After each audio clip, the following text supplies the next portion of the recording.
সংখ্যালঘু নির্যাতন তো হচ্ছে ভারতে। ভারতের এক একটা মসজিদ তারা ভাঙতেছে এখন। এটা এটা এটা একটা লক্ষণ। আস্তে আস্তে ওর মানচিত্র মসজিদের মতোই ভেঙে খান খান হয়ে যাবে ইনশাআল্লাহ। এরা যেমন অখণ্ড ভারত চায়, আমরাও অখণ্ড ভারতই চাই। আমরা চাই অখণ্ড ভারত হবে কালিমা লা ইলাহা ইল্লাল্লাহ মুহাম্মাদুর রাসূলুল্লাহ। আপনারা তো মনে করেন যে ভারত আমাদেরকে ঘিরে রাখছে, তাই না? আসলে ভারতকে আমরা ঘিরে রাখছি। এই দিক থেকে চায়না, এখান থেকে নেপাল, এখান থেকে ভুটান, এখান থেকে মায়ানমার, এখান থেকে পাকিস্তান, আর তার চেয়ে বাপ আছে আফগানিস্তান। আছে না আফগানিস্তান? ওদের সাথে কেউ পারছে এই পর্যন্ত? আফগানের ভাইরা নিজেদেরকে গড়ে নিচ্ছে, এখন গোছাচ্ছে। এখন কথা হচ্ছে, আমরা একটা কাপুরুষতার পরিচয় দিচ্ছি। নেপাল ওকে টাইম দেয় না, ভুটান টাইম দেয় না, মায়ানমার টাইম দেয় না, চায়না তো দেয়ই না। আর আমরা তাকে একেবারে প্রভুর আসনে বসায় রাখছি। আমরা কি দিছি? আমরা ইলিশ দেই, আমরা ট্রানজিট দেই, আমরা রেল দেই, আমরা বন্দর দেই, আমরা আর কি দেই? গ্যাস তো দেই মাশাআল্লাহ। তারপরে পণ্যগুলো তো দিচ্ছি, গার্মেন্টস দিয়ে দিচ্ছি, আমাদের প্রশাসনের মধ্যে লোকজন দিয়ে দিচ্ছি, কর্মী শ্রমিক দিয়ে দিচ্ছি। এই জন্যই তো বলি, কেন সে স্ট্যাটাস দেয় যে এই স্বাধীনতা তার স্বাধীনতা। এটাই তো আমরা কারণ। তার মানে তারা আমাদের সার্বভৌমত্বটাকে স্বীকার করে না, তাই না? তারা যদি আমাদের স্বাধীনতা সার্বভৌমত্বকে স্বীকার করতোই, তাহলে তো এরকম স্ট্যাটাস দিত না, দিত কি? তো এখন কথা হচ্ছে, আমরা মাথা নত করার জাতি না। আমাদের নবী মুহাম্মদ সাল্লাল্লাহু আলাইহি ওয়াসাল্লাম মাথা উঁচু করে দাওয়াতি কাজ করছেন। মার খেলেও কখনো তিনি মাথা নিচু করেন নাই। সাহাবায়ে কেরাম রাদিয়াল্লাহু আনহুম আজমাইন মাথা উঁচু করে দাওয়াতের কাজ করছেন, কারোর সামনে মাথা নত করেন নাই ইল্লাল্লাহ, আল্লাহ ছাড়া। মার খেয়েছেন, হিজরত করতে হলে হিজরত করেছেন, কখনো মানুষ গালি দিয়েছে, গালি সহ্য করেছেন, কখনো মদিনায় চলে যেতে হয়েছে, দেশ ছাড়তে হয়েছে, দেশ ছাড়ছেন। আবার কখনো ইসলামী রাষ্ট্র কায়েম করতে হয়েছে, রাষ্ট্রও কায়েম করছে। জিহাদ করার দরকার, জিহাদও করছে। কেতালের দরকার, কেতালও করছে। আস্তে আস্তে মক্কা বিজয় করছে, করেন নাই? সিরাত পড়তে হবে, সিরাতের ধারাগুলো আমাদেরকে বুঝতে হবে। এখন আমরা তো তার উত্তরসূরি, আমরা তাদের উত্তরসূরি। প্রথম কথা হচ্ছে, আমরা আমাদের নতজানু মনোভাবটাকে আগে ত্যাগ করতে হবে, এক নাম্বার। আর অতীতের জীবনের যে ভুল ত্রুটিগুলো দ্রুত সংশোধন করতে হবে। এখন আর আমাদের হাতে অনেক লম্বা সময় আছে এমন না বিষয়গুলো। কত কি যে দ্রুত হয়ে যাবে আপনি হয়তো ভাবতে পারেন।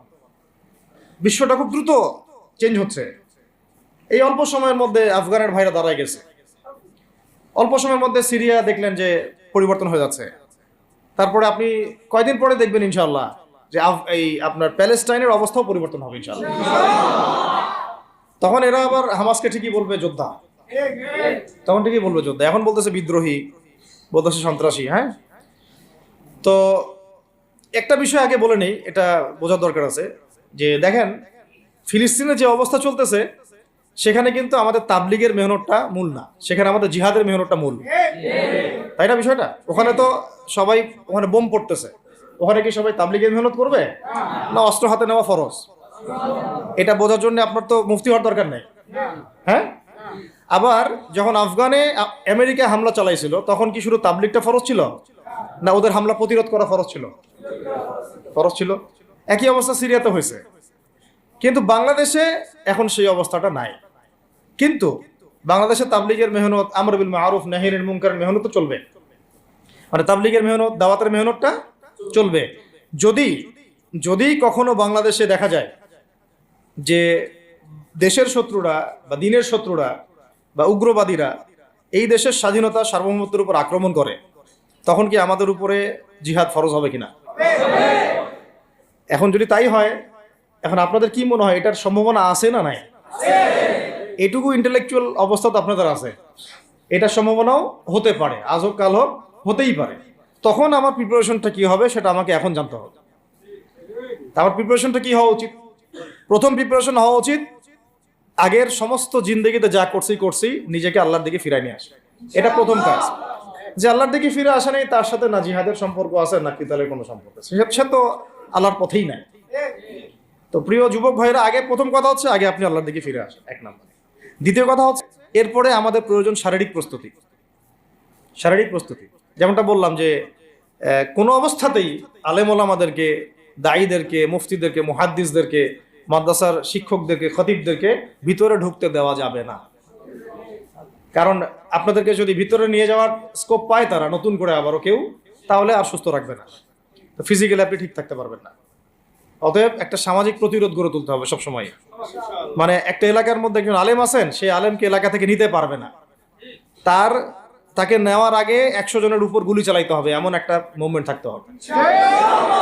প্রতিবাদ না করলে আপনি বান্দরবনে যান, বান্দরবনের পাহাড়ি এলাকায় গিয়ে কোন একটা পাহাড়ি লোককে উঠাই নিয়ে আসেন, দেখি কত বড় সাহস আছে।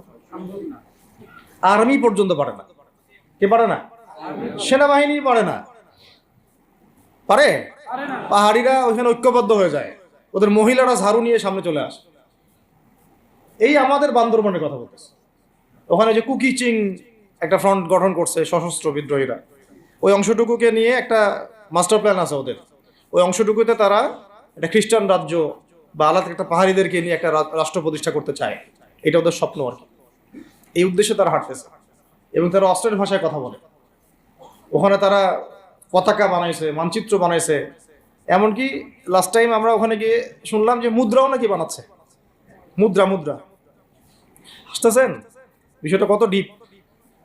আমাদের রাষ্ট্রে যে কত সমস্যা, আর জানি না যারা দায়িত্বে আছে তারা কি করতেছে, আসলে কোন দিকটা সামাল দিচ্ছে। অর্থনৈতিক দিকটা দেখবে না এই পাহাড়ি এলাকার সমস্যাগুলো মেটাবে, নাকি আমাদের মুসলিম উম্মার অভ্যন্তরীণ সমস্যাটা মেটাবে, না শহীদ ভাইদের খবর নিবে, না পঙ্গু ভাইরা যারা পড়ে আছে হাসপাতালে তাদের খবর নিবে? সিনেমা দেখতে বসে গেছে। কোন আক্কেলে সিনেমা দেখেন আপনি? আপনার সিনেমা দেখার সময় কোথায়? আপনার সিনেমা দেখার সময় কোথায়? এই যে যতগুলো ভাই শহীদ হয়েছে তাদের পরিবারের খোঁজখবর নেওয়া লাগবে না? এটা ওদের স্বপ্ন আর কি। এই উদ্দেশ্যে তারা হাঁটতেছে এবং তারা অস্ট্রেলিয়ার ভাষায় কথা বলে। ওখানে তারা পতাকা বানাইছে, মানচিত্র বানাইছে, এমনকি লাস্ট টাইম আমরা ওখানে গিয়ে শুনলাম যে মুদ্রাও নাকি বানাচ্ছে। মুদ্রা বুঝতেছেন বিষয়টা কত ডিপ। আমাদের রাষ্ট্রে যে কত সমস্যা, আর জানি না যারা দায়িত্বে আছে তারা কি করতেছে, আসলে কোন দিকটা সামাল দিচ্ছে। অর্থনৈতিক দিকটা দেখবে না এই পাহাড়ি এলাকার সমস্যাগুলো মেটাবে, নাকি আমাদের মুসলিম উম্মার অভ্যন্তরীণ সমস্যাটা মেটাবে, না শহীদ ভাইদের খবর নিবে, না পঙ্গু ভাইরা যারা পড়ে আছে হাসপাতালে তাদের খবর নিবে? সিনেমা দেখতে বসে গেছে। কোন আক্কেলে সিনেমা দেখেন আপনি? আপনার সিনেমা দেখার সময় কোথায়? আপনার সিনেমা দেখার সময় কোথায়? এই যে যতগুলো ভাই শহীদ হয়েছে তাদের পরিবারের খোঁজখবর নেওয়া লাগবে না? এবং যতগুলো ভাই এখন হাসপাতালে কাতরাচ্ছে তাদের সঙ্গে হাজার হাজার ছাত্র ভাই, তাদের চিকিৎসা করানো লাগবে না? যত মানুষকে গুম করা হয়েছে ওদেরকে মুক্ত করা লাগবে না? তারাও তো জানে এটা অন্যায়, এবং যারা করে তারাও বলে এটা অন্যায়। জানেন, যারা করে তারাও বলে এটা অন্যায়। এবং আমাকেও বলেছিল যে আমি জিজ্ঞাসা করেছিলাম যে আমাকে যদি মানে প্রকাশ্য কোর্টে চালান করে দেওয়া হয় এবং জাতির সামনে বলা হয় যে আমাকে গুম করা হয়েছে, এবং এরপর যদি বলা হয় যে আমাকে গুম করার পরে কোনো রকমের নেগেটিভ কিছু পাওয়া যায় নাই তাই আমরা ছেড়ে দিয়েছি, এই কথাটা কি বলা যাবে কি যাবে না? তারা বলছে যে না, এটা বলা যাবে না, কারণ এই কাজটা তো মানবতা বিরোধী অপরাধ, এটা বললে তো সবাই আবার বুঝে ফেলবে। তো এই হলো অবস্থা। ওখানে আমরা বুঝেছি যে বাংলাদেশের প্রশাসনে দুইটা ভাগ আছে। একটা ভাগ হচ্ছে মারাত্মক রকমের ইসলাম প্রিয় এবং দেশপ্রেমিক, মাশাআল্লাহ, আমরা তাদেরকে স্যালুট জানাই, মাশাআল্লাহ। কিন্তু আপনারা ভুল জায়গায় শ্রম দিচ্ছেন, আপনারা ভুল জায়গায় মেধা, শ্রম এবং আপনাদের জীবন নষ্ট করতেছেন। আপনাদের থাকা দরকার ছিল ওলামায়ে কেরামদের সাথে, তাহলে আপনাদেরকে টক্কর দিয়ে কেউ সামনে যেতে পারতো না। আপনারা খালিদ বিন ওয়ালিদ হতে পারতেন আমাদের, আপনারা কিন্তু ওমর ইবনে খাত্তাব হতে পারতেন। ওইখানে ঢুকে আপনারা শুধুমাত্র দুনিয়ার স্বার্থে সব নষ্ট করতেছেন। আমাদেরকে বলা হচ্ছে হুজুর বদদোয়া করিয়েন না, হুজুর ছেড়ে দিচ্ছেন, আমাদেরকে বদদোয়া দিয়েন না আবার বের হয়ে। আমাদের চাকরি এটা, ডিউটি এটা। এক ভাই আমাকে কোরআন এনে দিয়েছিল, নির্জনতা, তো ওখানে নির্জনতার সঙ্গী হচ্ছে কোরআন এবং নামাজ। তো এক ভাই দেখেছে আমি একটু নির্জন, মন খারাপ বসে আছে, একটা কোরআন নিয়ে এসে দিয়েছে, হুজুর কোরআন পড়েন আপনি, মন ভালো হবে।